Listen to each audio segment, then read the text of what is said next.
ज्ञाना, अरे बा तुझ्या इच्छा काय होत्या जे खलांची. म्हणून पारायण करणारे ज्ञानेश्वरी वाचणारे ध्यानात ठेवा, ज्ञानेश्वरी ग्रंथाचं पान सुद्धा कधी जोरात उचकू नये, कधीच नाही. आता तुम्ही वाचित नाही, भाग्यवान आहे. ज्ञानेश्वरीचा तुमचा संबंध नाही, तुमच्यासारखे भाग्यवान दुसरे कोणीच नाही. ज्ञानेश्वरीचं पान सुद्धा जोरात कधी उचकू नये. याचं कारण माहिती तुम्हाला, विश्वातला सगळ्यात कोवळा ग्रंथ ज्ञानेश्वरी आहे.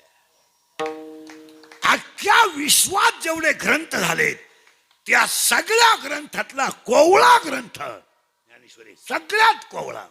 पण आमचे पारायण करणारे पठ्य असे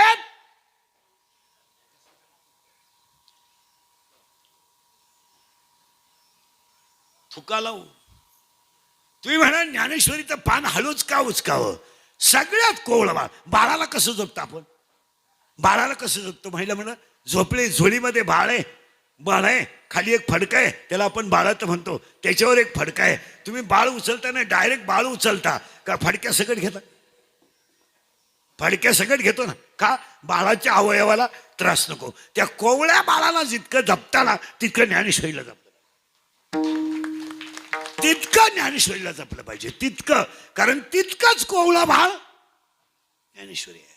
ज्ञानेश्वरी कोवळं बाळ आहे. विश्वातला सगळ्यात कोवळा ग्रंथ ज्ञानेश्वरी आहे.